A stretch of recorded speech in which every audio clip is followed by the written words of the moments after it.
Geopolitics impacts business and ultimately us as consumers, something that can be clearly seen now in the US, where the consumer confidence is at its lowest point since early COVID times. We can also see that the drastic reduction in imports to the US is about to hit the store shelves and consumers.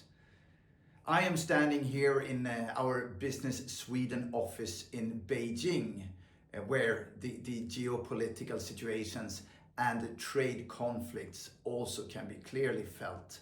There's been a rather rapid escalation of tariffs, especially between the US and China. And then suddenly today, the initiation of trade talks later this week in Switzerland between US and China were announced. There's still a long way to go before anything is fully resolved, and the uncertainty is definitely high, but at least starting to talk is a great first step to resolve any dispute.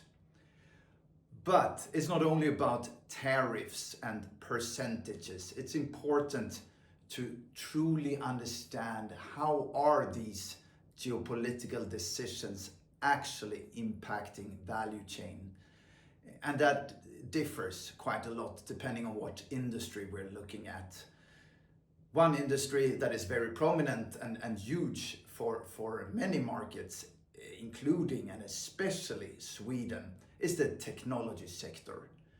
Tech is the new battleground from a geopolitical perspective among many markets. We can see that many countries are trying to facilitate and exempt import of tech components to ensure that their tech industry can still continue thriving, while at the same time trying to limit opportunities for other markets by enforcing, for example, export controls on raw material, on rare earth elements, but also on advanced tech components. So there's really a tension in the tech space. We also see a number of investments happening very rapidly. There's been a few markets around the world that have been very strong in the semiconductor space. Now that is expanding. India is having programs in the semicon space. EU is. We're seeing a lot of investments into, for example, Germany for semicon. And this is key to follow for any company, both users of these advanced technology, but also suppliers, tier 1 and 2 suppliers, and many Swedish industrial firms are suppliers into the semicon space.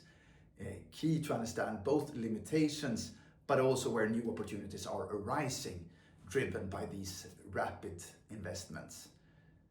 Another area is the defense sector. Unfortunately, there are a number of conflicts bubbling or being very aggressive around the world.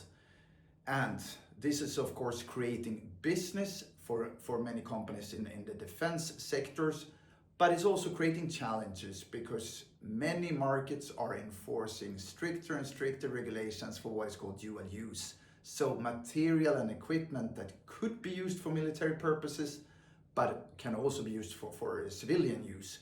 And again, impacting trade flows.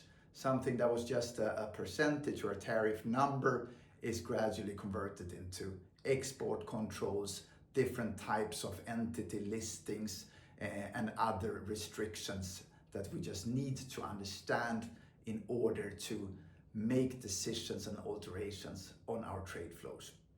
So what can we do as companies? Well, first of all, we need to understand, we need to analyze. It is not possible not to follow what's happening. And it's key to cut through the noise. The tariff fluctuations can sometimes feel like the curve in the stock exchange. And some of these things are just short-term noises. But there are also more long-term industry policy impacts that are there to stay, to some extent at least. And companies can maybe not change their footprint over a day, just driven on the short-term pulses, but they can definitely and have to impact and adjust their trade flows, their footprint, and potentially even the markets where they sell based on the more longer term trends. Companies also need to scenario plan, even though it's not possible to assess the exact probability of each scenario, and we've seen that more than ever right now.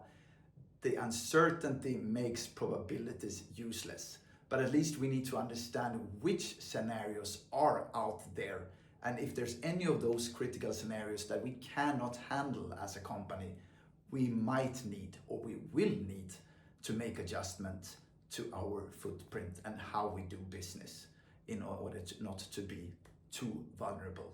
Also good to look at what our competitors are doing there. And then finally, be on the ground.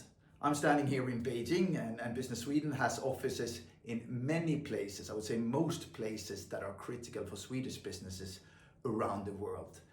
And follow through, listen to. One thing is what the policymakers are saying and what the trade negotiators are deciding. Another thing is how it is actually implemented on the ground. How are export controls actually being used? These investments that are announced on a very high level, how are they being implemented? Does it mean opportunities? Can we go in? Can we play? And this is critical. It cannot be done from a headquarter in Sweden or elsewhere. It really needs to be followed up and followed through on the ground. So analyze, scenario plan, and follow up. Three very important areas in today's geopolitical turbulence. And we are definitely here to help.